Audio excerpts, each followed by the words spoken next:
Hello বন্ধুরা, আমি মিষ্টি মনি। আমার ভয়েসে সুন্দর সুন্দর ভালোবাসার গল্প শুনতে আমাদের পড়শি ডায়েরি চ্যানেলটি সাবস্ক্রাইব করে পাশে থাকা বেল আইকনটি বাজিয়ে দিবেন। ধন্যবাদ।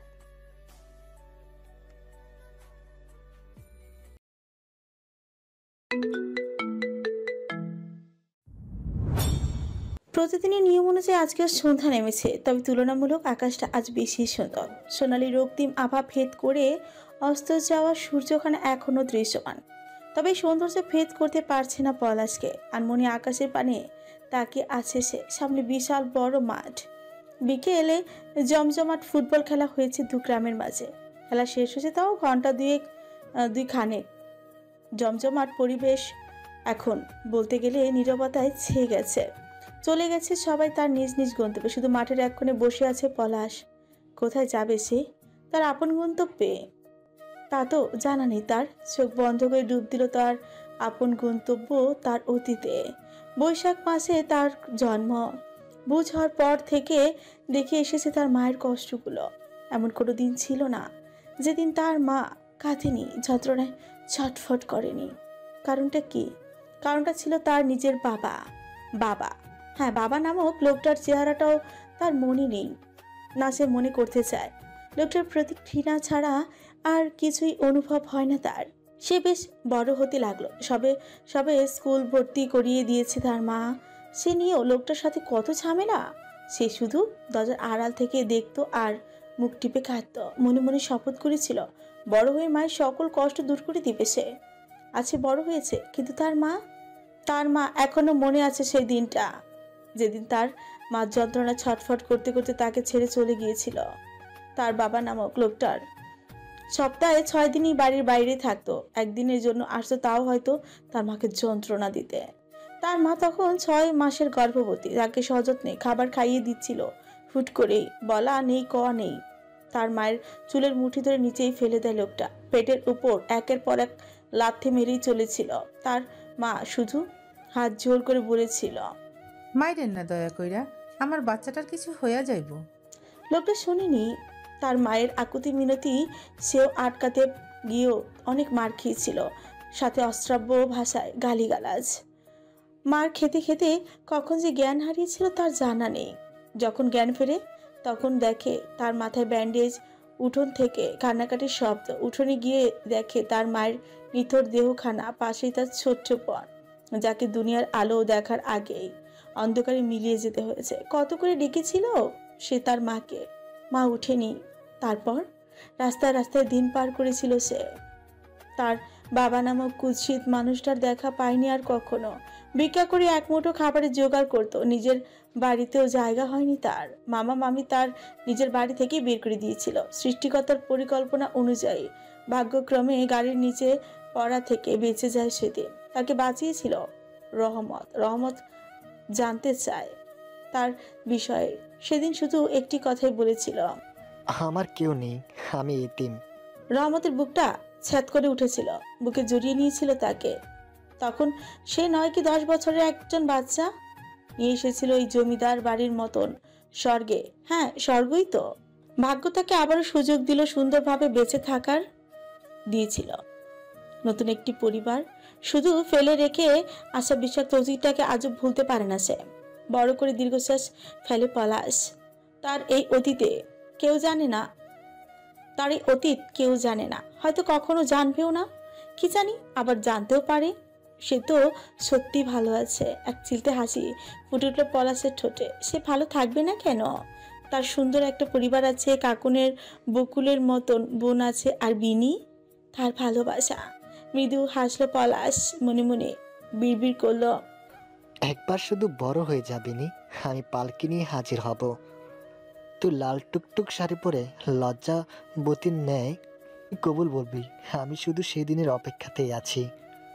তোর কোনো ক্ষতি হতে দিব না আমি বিনি। নিজের প্রাণ বোনরাকে যে নিজেকে দেখে রাখতে হয়।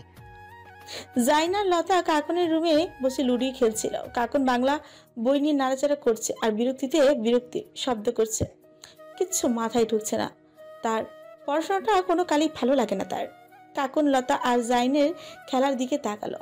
জাইনকে ভালো করে পর্যবেক্ষণ করলো। মেয়েটা শ্যামলা বর্ণের, তার চেহারা অসম্ভব এক মায়া। জাইনকে একদমই অস্বাভাবিক লাগেনি কাকুনের। সব দিক দিয়েই তাকে তুমি সুস্থ মনে হচ্ছে। পড়া বাদ দিয়ে কি দেখছেন আপু? খেলবেন নাকি? জাইনের হাসি মুখের কথা শুনে ধ্যান ভাঙে কাকনের। মাথা নাড়িয়ে না করলো সে খেলবে না। জাইন আবার খেলায় মনোযোগ দিল। লতার সাথে ভালোই মিশে গেছে জাইন। লতার ভারাক্রান্ত চেহারার দিকে তাকে নীরবে দীর্ঘশ্বাস ফেলল। মনে মনে সৃষ্টিকর্তার কাছে শুকরিয়া আদায় করলো, একটুর জন্য মেটে বেঁচে গেছে। আবার চোখ বন্ধ করে বড় করে শ্বাস নেয় কাকন। সামনে পরীক্ষা, না তাকে পড়তে হবে, নাহলে পাক্কা ফেল। তারপর মান সম্মান কচু খেতে। আবারও বইয়ের দিকে মনোযোগ দিল কাকন। না, কিচ্ছুই বুঝছে না। এসব কোনো পড়া হলো? বিরক্তি লাগছে প্রচুর। হঠাৎ মনে আসলো জুবাইরের কথা। মনে মনে ভাবলো তার কাছে কি পড়া বোঝার জন্য যাবে? ডাক্তার হোক, বাংলাটা তো কম বেশি বোঝাতেই পারবে। নিজেই পড়ল। না, কোনো দরকার নেই, একটা অসভ্য ছেলে। আবারও ঠোঁট উল্টে ভাবল, কিন্তু পড়াও তো কিছু বুঝি না। গলায় থাকা ওড়নাটা ভালো করে মাথায় চাপিয়ে আয়নার সামনে গিয়ে দাঁড়ালো কাকন। পরনে তার বেগুনি ও সাদা রঙের সংমিশ্রণ কারুকাজ করা চুড়িদার। না, খারাপ লাগছে না তাকে, তবে কেন যেন শাড়ি পরতে বেশি স্বাচ্ছন্দ্য বোধ করেছে। কি জানি এই কেমন স্বাচ্ছন্দ্য বোধ। মাথার ওড়নাটা ভালোভাবে মাথায় চাপিয়ে বইটা হাতে নিয়ে রুম থেকে বের হলো কাকন। এতই তাড়াহুড়ো করে যাচ্ছিল যে শেষমেশ ধাক্কা খায় তেজনের সাথে। সাথে নিচে পড়ে যায় কাকন। তেজন বুঝতে পারেনি হঠাৎ করে কাকন সামনে এসে পড়বে। কাকন মাথা তুলে তাকায়, তেজনকে দেখল।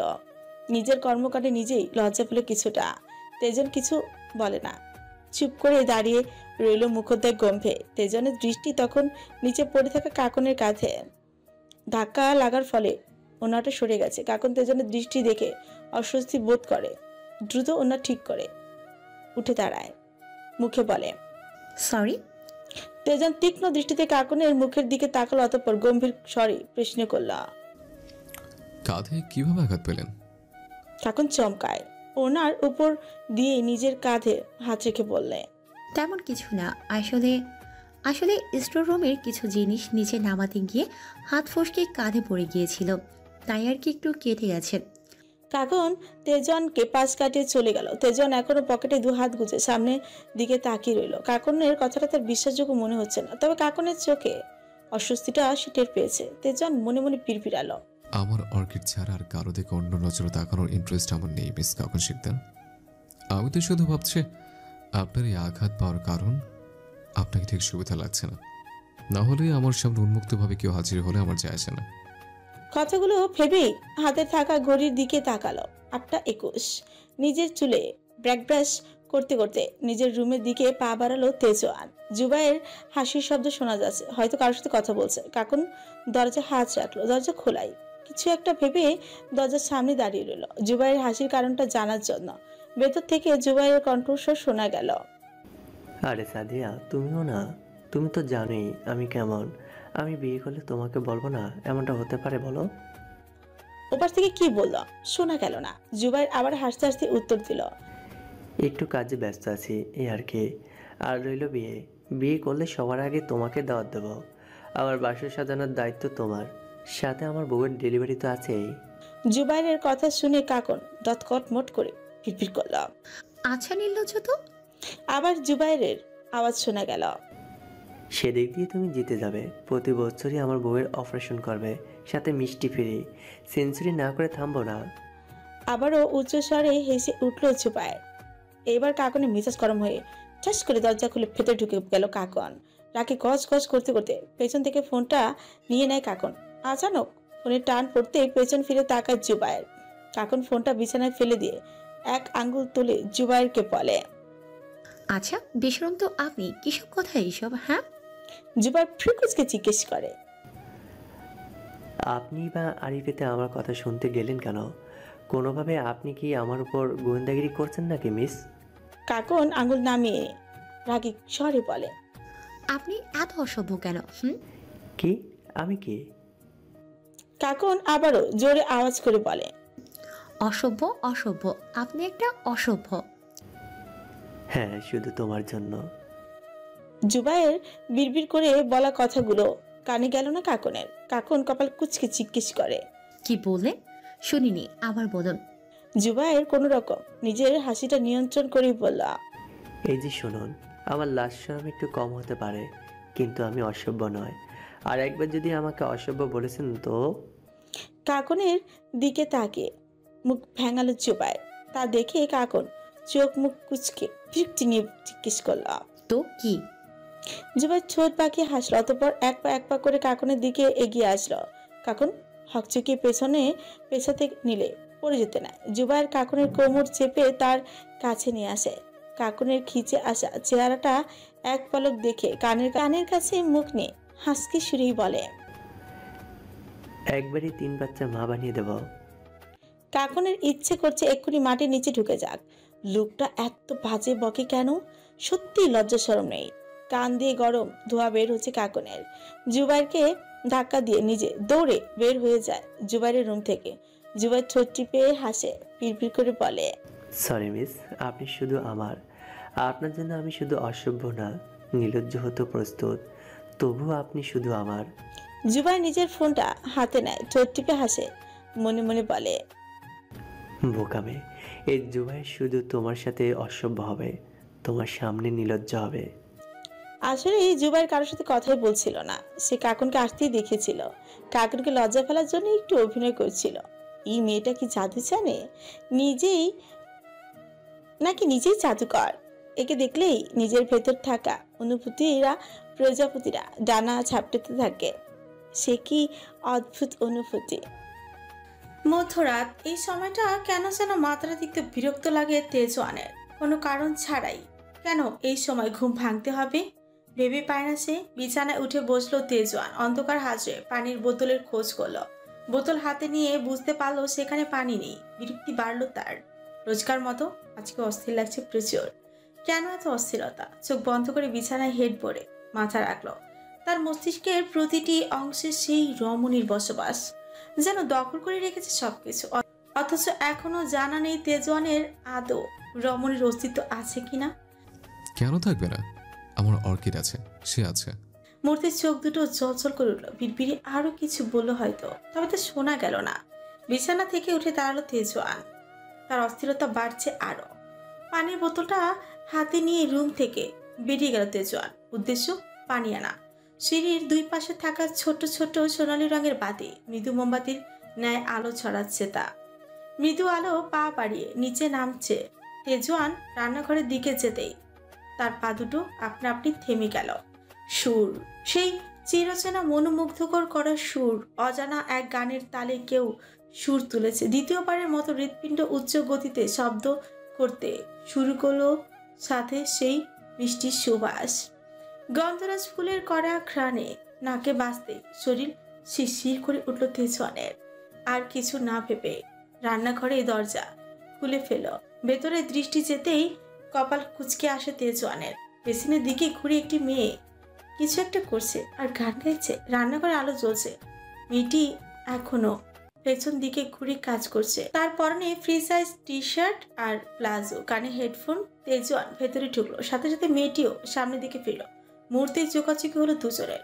মেয়েটির হাতে একটি বাটিতে কয়েক পদের কাঁচা সবজি, কোমর পর্যন্ত চুলগুলো দুটো ফ্রেঞ্চ বেনি করে সামনে রাখা। তেজওয়ান অজান্তে হাসে, জিভ দিয়ে শুকনো ঠোঁট জোড়া ভিজিয়ে পিড়পিড় করল, অর্কিড। তেজনের বিড়বিড় করে কথা বলাগুলো রমণীর করে প্রবেশ করলো না বোধ হয়। রমণী বিরক্তি নিয়ে কুচকে তাকিয়ে রইল। অতঃপর নিজের কাছে মনোযোগ দিয়ে সবজিগুলো নিয়ে চুলার কাছে আসে। চুলা আগে থেকেই ফ্রাই প্যান বসানো। হালকা অলিভ অয়েল দিয়ে সেখানে সবজিগুলো দিয়ে দিল, সাথে টেস্টিং সল্ট। নিজের মতো করে কাজ করছে মেয়েটি, অথচ খেয়ালই করছে না সামনে দাঁড়িয়ে একটি ব্যক্তি গভীরভাবে তাকিয়ে পর্যবেক্ষণ করছে। এক দৃষ্টিতে তার কার্যক্রম ক্রিয়াকলাপ দেখছে। রমণী চুলা থেকে খাবার নামিয়ে প্লেটে নামিয়ে নিল। প্লেটটা হাতে নিয়ে রান্নাঘরে লাইট বন্ধ করে দিল, যেন জানেই না এখানে আরো একটি লোক আছে, বা তাকে গণ্যই করলো না। লাইট বন্ধ করলো। ছোট ছোট সোনালি বাতিগুলো এখনো জ্বলছে। রমণী তেজওয়ানের দিকে না তাকিয়ে তাকে পাশ কাটিয়ে বেড়ে যেতে নিলে যেন সে কাউকে দেখেইনি। রমণীর এমন ভাবলেশীন আচরণ মোটেও ভালো লাগলো না তেজওয়ানের। একই জায়গায় দাঁড়িয়ে পাশ কাটিয়ে যাওয়া রমণীর হাতটা চট জলদি ধরে ফেল। মেয়েটি কপালে ফাঁস ফেলে প্রথমে নিজের হাতের দিকে, তারপর ঘুরে তেজনের দিকে তাকালো। বাম হাত দিয়ে হেডফোনটা কান থেকে নামিয়ে বিরক্তি নিয়েই বলল, সমস্যা কি? তেজন উত্তর দিল না, উল্টো গভীরভাবে তাকিয়ে রইল রমণীটির দিকে। হঠাৎ করে বাঁকা হাসলো তেজোয়ান, নিচের ঠোঁটটা কামড়ে ধরল। গাটা সামান্য বাঁকা হলো বোধ হয়। রমণী ঝাড়া দিয়ে নিজের হাত ছুটিয়ে নিল, কিছুটা রাগান্বিত দৃষ্টি নিক্ষেপ করলো তেজওয়ানের দিকে। সমস্যা কি ভাই? হুটহাট হাত ধরে টানাটানি করছেন কেন? আর সব থেকে বড় কথা, আপনি কে? এখানে কি কাজ? একসাথে এতগুলো প্রশ্ন করলো রমণী। তেজওয়ান আগের ন্যায় তাকিয়ে ছিল তার দিকে। রমণীর দিকে কিছুটা ঝুঁকে পিছল হেসে বলল, সমস্যা তুমি, টানাটানি করার রোগ ধরেছে। আমি তোমার অপ্রিয় প্রণয় তেজওয়ান খন্দকার, এখানেই তোমার খোঁজে। ঠান্ডার স্বর তেজওয়ানের উত্তর দিল। রমণী কিছুটা পিছিয়ে দাঁড়ালো। তেজওয়ানের শীতল করা কণ্ঠস্বর কানে আসতে সকল বিরক্তি মিলিয়ে গেছে তার। দু আঙুল দিয়ে নিজের কপাল চেপে ধরল, আবার বিরক্তি নিয়ে বলল, নিজের কাজ করেন, রাস্তা ছাড়ুন। তেজওয়ান খপ করে রমণীর হাত থেকে খাবারের প্লেটটা নিয়ে নিল। রমণীর হাত ধরে নিজের দিকে কিছুটা টেনে আনলো। এই মুহূর্তে তেজওয়ানের মুখতায় গম্ভীর গম্ভীর গলায় বলল, খুব বড় ভুল করেছ অর্কিড, খুব বড়। আমাকে দর্শন দেওয়া উচিত হয়নি তোমার। তোমাকে আমার হাত থেকে কে বাঁচাবে এবার? সো স্যাড ডার্লিং, কিন্তু প্রস্তুত হও আমার প্রণয়ের আগুনে দহন হতে। I am not good at all, maybe. আর কিছু না বলে রমণীর খাটটা শক্ত করে চেপে ধরে তেজওয়ান রমণী ব্যথায় আর্তনাদ করে উঠল। তা উপেক্ষা করে তেজওয়ান রমণীর ঘাড়ে একটি কামড় বসিয়ে দিল। আপনার সাহস কি করে হয় এই ইয়ানা শিকদারকে স্পর্শ করার, আমাকে কামড় দেওয়ার? মাথা খারাপ নাকি আপনার? কি বালছাল বলছিলেন? এক্ষুনি আমি সকলকে ডাকবো, আপনাকে পুলিশে দে। তেজওয়ান চামচে খাবার উঠিয়ে ইনায়ার মুখে ঠুকিয়ে দিল। আরেক চামচ নিজের মুখে তুলে নিল, অতঃপর পানির বোতল নিয়ে বেসিনের দিকে যেতে যেতেই বলল, নামটা ভালো, but I don't like it. আমি অর্কিড বলেই রাখবো। সুন্দর না? তোমাকে কি জিজ্ঞেস করছি? তোমার ভালো না লাগলে আমি এটাই বলেই ডাকবো। এখন থেকে মানিয়ে নাও, তোমার জন্যই ভালো। ইনা তেলে বেগুনে ছড়ে উঠল। মুখের খাবারটা দ্রুত শেষ করে তেজওয়ানের কাছে এগিয়ে গেল। তেজওয়ানের কলার ধরে নিজের দিকে ঘুরিয়ে তেজি কণ্ঠস্বরে বলল, আপনাকে আমি এক্ষুনি পুলিশে দেব। দাদু আর কিছু বলতে পারলো না ইনায়া। বলার সুযোগটাই দিলই না তেজওয়ান। ইনায়ার ঠোঁট চেপে ধরলো হাত দিয়ে, হাসকি সুরে বলল, আর একটা কথা বললে হাত ছড়িয়ে ঠোঁট দিয়ে চেপে ধরবো। তা নিশ্চয়ই এত দ্রুত তুমি চাইছো না? ইনায়া রেগে আবার কিছু বলতেই যাবে, তার আগে তেজওয়ান থামিয়ে দিয়ে বলল, ওহ অর্কিড, এত তারা কিসের বলো তো? কিছুদিন যেতে দাও, এমনিতেই হাঁপিয়ে যাবে ঠোঁটের স্পর্শে। ইনা নিজের চোখ বন্ধ করে নিল। রাগ, লজ্জা, বিরক্তি সবকিছু মিলে মন চাইছে এক্ষুনি সামনে থাকা ছেলেটির মাথা ফাটিয়ে ফেলতে। ইনা রাগে ফুসফুস করছে। তেজওয়ান ইনায়ার ঠোঁট থেকে হাত ছড়িয়ে নিজের চুলে ব্র্যাক ব্রাশ করতে করতে চলে গেল। যাওয়ার পথেই বলে গেল, কাল তুমি পুলিশ ডেকো অর্কিড ডার্লিং। তোমার তো আবার আমার জেলখানে বন্দি হওয়ার দ্বারা জেগেছে। যাই হোক, কাল আবার দেখা হবে। আজকের ঘুমটা ভালো হবে। Good night. গম্ভীর গলার শব্দগুলো থাকলেও তেজওয়ানের মুখোদয় কি আদৌ গম্ভীর ছিল নাকি জানা নেই ইনায়ার। এদিকে ইনায়ার রাগে সারা শরীর আগুন ঝরে যাচ্ছে। চেনা নেই, জানা নেই, হুটহাট কোন পাগলের পালে পড়লো সে। কেই এই তেজওয়ান খন্দকার? আমার সাথে এমন অস্বাভাবিক আচরণই বা কেন করলো? অস্বাভাবিক? এ তো পুরো তার ছিঁড়া পাগল। বিড়বিড় করে কথাগুলো বলে চেয়ারে বসে পড়ে ইনায়া। খাওয়ার ইচ্ছাটাই চলে গেছে। কোথাও একটু মাইন্ড ফ্রেশ করার জন্য বাড়ি ফিরল। এখন এখানে এসে নতুন ঝামেলা এসে চাপলো তার। কিছুক্ষণ মাথায় হাত দিয়ে বসে রইল ইনায়া। হঠাৎ মনে পড়লো তার বাড়ি আসার উদ্দেশ্য। প্লেটটা সামনে নিয়ে খেতে লাগলো আর ভাবতে লাগলো কি করা যায়। খাওয়া বাদ দিয়ে বিড়বিড় করে বলল, কাকুন, আই এম কামিং হোম। সকালটা হতে দাও সিস, বাকিটা ইয়ানার দায়িত্ব। ঠোঁট বাঁকিয়ে হাসলো ইনায়া। আবার খাবারের দিকে মনোযোগ দিল। রোজকার নিয়ম অনুযায়ী 6টার সময় ঘুম ভাঙে কাকুনের। মাথাটা ব্যথা করছে তার। গত রাতের কথা মনে আসতে নিজের মাথার চুল চেপে ধরল। কি অস্বস্তিতে না ফেলেছিল লোকটা। লোকটা এত অসভ্য কেন? বিরক্তি লাগে কাকুরের। আপনা আপনি মুখ ভেঙালো। বিছানা ছেড়ে উঠতে নিলে কাকুন বুঝতে পারে তার পাশে আরো একজন আছে তার বিছানায়। দ্রুত মাথা ঘুরিয়ে তাকায়। কাকুন উল্টো দিকে হয়ে শুয়ে থাকা ইনায়াকে দেখে ঠিক চিনতে পেরে গেছে কাকুর। মুখে ফুটে উঠল উজ্জ্বল হাসি। কাকুন ধাপ করে বিছানায় বসে পড়ল। ইনু, ইনু, তুই সত্যি এসেছিস? কি রে ওই একটা কড়া ধমক লাগিয়ে দিল ইনায়া। ঘুম ঘুম চোখে মাথা ঘুরিয়ে বিরক্তি নিয়ে বলল, চুপ, সমস্যা কি? তুই সত্যি এসেছিস? কাকুনের কথা শুনে বিরক্ত হয় ইনায়া। ছোট্ট করে শ্বাস ফেলে আবার বালিশে মাথা রেখেই বলে, না, মিথ্যে মিথ্যে আসছি, যত সব আজব প্রশ্ন। চাদরটা দিয়ে ভালোভাবে মাথাটা ঢেকে নিল ইনায়া। কাকুন একটারে চাদরটা টান দিয়ে ফেলে দেয়। উচ্ছ্বাসিত কণ্ঠস্বরে বলে উঠল, আমার সত্যি বিশ্বাস হচ্ছে না ইনু। কখন এসেছিস তুই? কি রে বল না। ওই গড প্রমিস কাকন, আর একটা কথা বললে তোকে বারান্দা দিয়ে ফেলে দিয়ে আসবো। একে তো রাতে জার্নি করে এসেছি, নিজে এসে রান্না করতে হয়েছে, তার উপর উটকো ঝামেলা। রাতের কথা মনে পড়তে চোখ বন্ধ করে নিজেকে নিয়ন্ত্রণ করে ইনায়া। এসব আর ভাবতেই চায় না।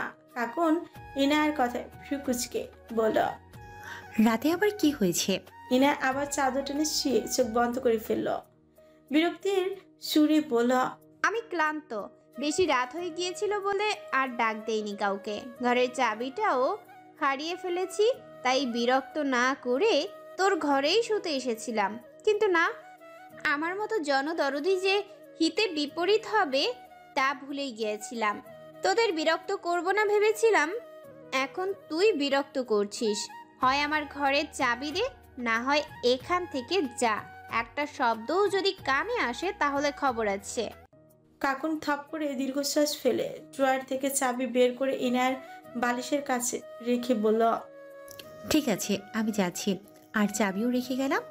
ইনায়ার তরফ থেকে আর কোনো উত্তর আসলো না। কাকুন মৃদু মুখ ফুলিয়ে ওয়াশরুম চলে গেল। মেয়েটা গুনে গুনে তার থেকে 4 বছরের ছোট, তবে মেজাজ দেখো 60 বছরের পুরি। হাতে ব্রাশ নিয়ে ছাদে এসেছে ইনায়া। সেখানে আগে থেকেই ফারুক আর জুবাইর উপস্থিত। ইনায়ার ছাদের অন্য পাশে গিয়ে দাঁড়ালো। দূর থেকে তা লক্ষ্য করলো জুবাইর। জমিদার দাদু, ওই মেয়েটাকে? ফারুক মাথা ঘুরিয়ে পেছনে তাকালো। উল্টো দিকে ঘুরে দাঁড়িয়ে থাকা ইনায়াকে দেখে ফারুক মৃদু হাসে। পুনরায় জুবাইরের দিকে তাকিয়ে স্মিত হেসে বলে, এই বাড়ির গিন্নি, রায় ভাগিনী। জুবাইর কপালে ভাঁজ পড়ল। ফারুক শব্দ করে হাসল। এই বাড়ির ছোট মেয়ে ইয়ানা শিকদার এখানে থাকে না, ঢাকা বিশ্ববিদ্যালয়ে চান্স পেয়েছে তো ওইখানে থাইকা পড়ে। জুবাইর অবাক হয়। সে তো ভেবেছিল কাকুন এবারে একমাত্র মেয়ে। ফারুক নিজে থেকে বলল, কাকনের তো এই কয়েকদিনের চিনেছ, কেমন গম্ভীর রাগী। আর এই মাইয়া হইল তার উপর দিয়া হাঁটে। এর সামনে কাকনও চুপ হইয়া যায়। প্রচুর তেরা মাইয়া। সাদেকি আর রায় ভাগিনী বলি। কয়েক বছর আগে রাগ কইরা কি জানি বলেছিলাম। এর মাইয়া ও রাগ কইরা বাড়ি ছাড়লো। আমার লগে কথাও বলে না, কোনো দরকার ছাড়া আসেও না।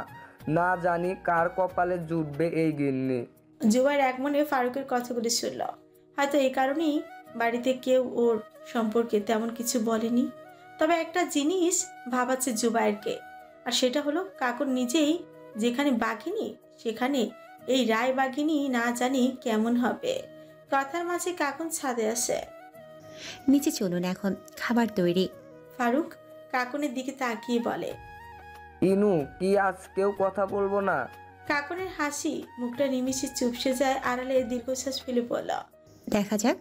জুবাইয়ের কৌতূহল জাগলো। কি এমন হয়েছে যে কথা বলে না, তবে প্রশ্ন করে সাহস পেল না। এত ব্যক্তিগত বিষয়। জুবাইর উঠে দাঁড়ালো, ফারুকের দিকে তাকিয়ে হাত বাড়ালো। উঠুন দাদু। ফারুক হাত বাড়াতেই যাবে, তার আগে পেছন থেকে কণ্ঠস্বর ভেসে উঠল, দাদু দাঁড়াও, কথা আছে তোমার সাথে। কাকুন আর ফারুক অবাক হয়ে ইনার দিকে তাকালো, যেন আকাশ থেকে পড়েছে। ইনায়া তাদের প্রতিক্রিয়া দেখে বিরক্ত হয়ে মুখ ঘুরিয়ে নিল। কাকুন অবাক হয়ে প্রশ্ন করল, তুই দাদুর সাথে কথা বলবি? ইনায়া আবার ঘুরে তাকালো। শান্ত দৃষ্টিতে তাকিয়ে গভীর গলায় বলল, হ্যাঁ। কাকুন জুবাইরের দিকে তাকালো। জুবাইর বুঝতে পারলো কাকুনের চোখের ভাষা। চলে যাওয়ার জন্য পা বাড়াতে ইনায়া বলে, আপনি শাফিন জুবায়ের? জুবাইর হালকা মাথা ঘুরিয়ে বলল, জি হ্যাঁ। ইনায়া গিয়ে ফারুকের সামনাসামনি বসলো। হাতে থাকা ফোনে মনোযোগ দিয়ে কাকুন আর জুবাইরকে উদ্দেশ্য করে বলল, আসতে পারেন দুজনেই। কাকুন আর কিছু না বলে চলে গেল। তার পেছনে জুবাইর। দুজনেই দৃষ্টির আড়ালে যেতেই হাতে থাকা ফোনটা টেবিলে রেখে ফারুকের দিকে তাকালো। কাকনের নাকি বিয়ে দিচ্ছ?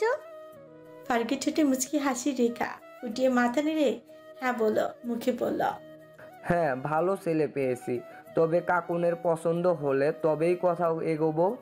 ইনা শান্ত তবে গভীর গলায় বলল, কাকন কেমন তা কি তুমি জানো না? তোমাদের মতামতের বাইরে ও কখনো যাবে না, এমনকি মুখ ফুটে বলবেও না। ও বাইরে বাইরে নিজেকে যেভাবে প্রদর্শন করে তাও নয়। ফারুক মুখটা গম্ভীর করে নিল। হ্যাঁ, ইনা যা বলেছে সত্যি বলেছে। ছেলে একটা না হয় 10টা দেখবো, খারাপ তো আমরা চাই না। আর কাকুনের পছন্দের কেউ তো নেই, থাকলে কোনো প্রশ্ন ছাড়াই আমি রাজি হয়ে যেতাম। কাকনের পছন্দের কেউ থাকলেও কি ও বলতো? বিষয়টা হাস্যকর না? ফারুক কপাল কুঁচকে ইনার দিকে তাকালো। ইনা কথা না বাড়িয়ে সোজাসুজি বলল, তুমি জানো কোনো কারণ ছাড়া এই বাড়িতে আমি পা রাখি না। আজকেও কাজে বা দরকারেই এসেছি। যাই হোক, কাকন একজনকে ভালোবাসে, তবে জটিল বিষয় হচ্ছে এটা সে নিজেও মানতে চাইছে না। ফারুক কিছুটা চমকায়, একটু সোজা হয়ে বসে। কাকুনের নিজস্ব পছন্দ আছে। কে সে? জুবায়ের, শাফিন জুবায়ের। ফারুক সত্যি সত্যি বিস্মিত হলো। অবাক হয়ে তাকিয়ে রইল ইনায়ার দিকে। ইনায়া স্বাভাবিক স্বরে বলল, জুবায়ের ভালো ছেলে, মা মারা গেছে আর বাবা একটি খুনের দায়ে জেলে। কিছুদিন পর ছাড়া পাবে।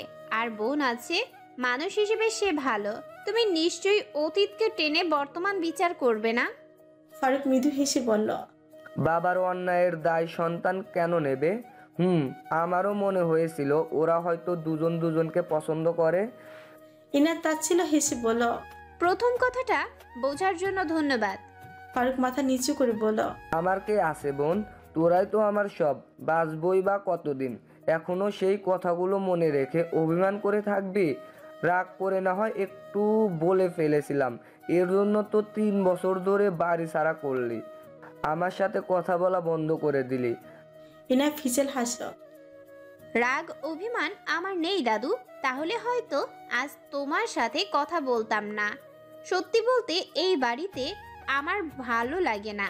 শহরে নিজের ঠিকানা বানিয়ে নিয়েছি, নিজস্ব ব্যক্তিত্ব তৈরি করেছি, অন্যরকম শান্তি সেখানে। ফারুক দীর্ঘশ্বাস ফেললো। এই মেয়েকে বুঝি লাভ নেই। আরো কিছু সময় কথা বলল দুজনে।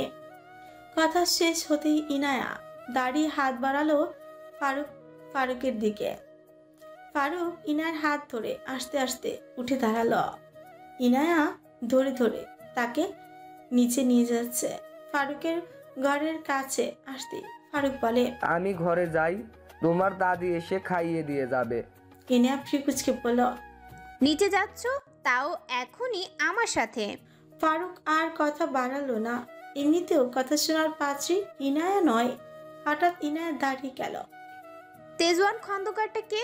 ফারুক মৃদু হেসে বলল, গোয়েন্দা পুলিশ, ওই যে মেম্বার আর বাকি খুনগুলোর তদন্ত করতে এসেছে। ছেলেটাকে বেশ লাগে আমার। সেদিন কথা হয়েছিল আমার, কি সুন্দর কথা বলে। ইনা ফ্রিকুচকে বিরক্তি নিয়ে কিছু একটা পিপির করলো, তারপর বলল, চুপ করে নিচে চলো। ফারুক এখনো ইনায়ার দিকে তাকিয়ে আছে।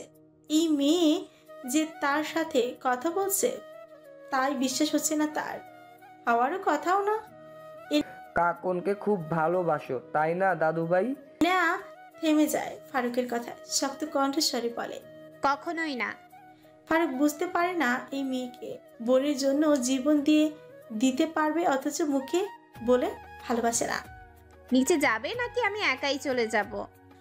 ইনায়ের কথায় ধ্যান ভাঙে ফারুকের। স্মিত হেসে আবারও পা বাড়ায়। খাবার টেবিলে ফারুকের দেখে সকলে অবাক, সাথে ইনায়া। সবাই এমনভাবে তাকিয়ে আছে যেন কোনো নাটক হচ্ছে এখানে। ইনায়া সেসবে পাত্তা না দিয়ে ফারুককে তার চেয়ারে বসিয়ে দিল। এই বাড়িতে সব থেকে সুন্দর বিষয় হচ্ছে রহমত থেকে শুরু করে ফারুক সবাই একসাথে এক টেবিলে খাওয়া দাওয়া করে। সবাই একটা পরিবার মনে করে। অবশ্য অসুস্থ থাকা এতদিন ফারুক আসেনি, আর ইনায়ার পাল্লায় পড়ে আসা। পলাশ মুখ গম্ভীর করে বসে বসে খাচ্ছে। তার পাশে লতা। বকুল তার ছেলেকে নিয়ে নিজের ঘরে আছে। এখানে উপস্থিত বলতে জুবাইর, সুমি, কাকন, পলাশ, লতা, ফারুক আর ইনায়া। পলাশকে গম্ভীর দেখে জুবাইর জিজ্ঞেস করল, কি হয়েছে তোমার পলাশ? এভাবে মুখ গম্ভীর করে আসো যে? কাকন জানে পলাশের গম্ভীরতার কারণ। পলাশের দিকে তাকে শান্ত কঞ্চে বলল, পড়তে হবে না, এখানে থাকলে তোর পড়া হবে। পলাশ কিছু বলল না, মাথা নিচু করে খেতে লাগলো। কারণ ফারুক বলল, কিরে পলাশ, এর জন্য মন খারাপ? পলাশের এই জন্যই মন খারাপ। তবে মাথা দুদিকে নাড়িয়ে না বলল। জুবাইর পলাশকে প্রশ্ন করল, কোন কলেজে যেন? মাইস্টন কলেজ। কবে যাচ্ছ? আজকে বিকেলে। পলাশ এখনো মাথা নিচু করে রেখেছে। ওদিকে লতার রাগ হচ্ছে। এই ছেলেটার মাথা সম্পূর্ণ নষ্ট। বলে কেনা এক্ষুনি বিয়ে করে রেখে যাবে, না করছি বললে রাগ করে বসে আছে। এটা কি বিয়ার বয়স? মনে মনে কথাগুলো বলে চেয়ার ছেড়ে উঠে গেল। লতার খাওয়া শেষ, পলাশের খাওয়া শেষ। সেও উঠতে নিলে ইনায়া নিজের প্লেটের খাবার মুখে দিতে দিতে বলে, আজ পলাশ যাচ্ছে না কোথাও। পলাশ দাঁড়িয়ে যায়, মনে মনে খুশি হয়ে দাঁড়িয়ে থেকে ইনায়ার পরবর্তী কথা শোনার জন্য। ইনায়া খাবারের দিক থেকে মাথা তুলে পলাশের দিকে তাকিয়ে বলল, মুরগি জবাই দে, আর টেবিলের উপর লিস্ট আছে, লিস্ট অনুযায়ী সবাইকে দাওয়াত দে। কাকুরের কপালে ফাঁস বলল, হঠাৎ কিসের দাওয়াত? তোর বিয়ের। কাকুর ফ্রি কুচকে নেয়। মজা কেন করছিস? কেন বল দাওয়াত? আমি মজা করি না। বলে উঠে দাঁড়ালো ইনায়া। পরনে থাকা চেক শার্টটা সামনে গিট দিয়ে পলাশকে উদ্দেশ্য করে বলল, চল আমার সাথে। পলাশ কোনো কথা না বলে ইনায়ার পেছন পেছন বাড়ি থেকে বেরিয়ে গেল। ইনায়া যেতে কাকন ফারুকের দিকে অসহায় দৃষ্টিতে তাকায়। ইনায়া কি সত্যি বলছে? দাদু? কাকন কিছু বলার আগে ফারুক বলল, ইয়ানা সত্যিই বলেছে। ওই যে ডাক্তার বেটা টাকাই না থাকাই আমারে ধরো। জুবাইর অবাক দৃষ্টিতে কাকনের দিকে তাকিয়ে রইল। কাকন কিছু না বলে দৌড়ে রান্নাঘরের ভেতরে চলে গেল। জুবাইরের হৃদস্পন্দন বেড়ে গেছে। তবে কি সে কাকনকে হারিয়ে ফেলবে? কি বেটা কানে পড়ছো নাকি? জুবাইর ফারুকের দিকে তাকায়, নিজের অস্থিরতাকে ভেতরে রেখেই ঠোঁটে জোরপূর্বক হাসি ফুটালো। জুবাইর এগিয়ে এসে ফারুককে ধরতে নিলে সুমি বলে, তুমি যাও ভাই, আমি নিয়ে যাই এই বুইড়া বেটারে। ফারুক চোখ গরম করে তাকালে সুমি মুখ ভেঙিয়ে বলে, হইছে চলো।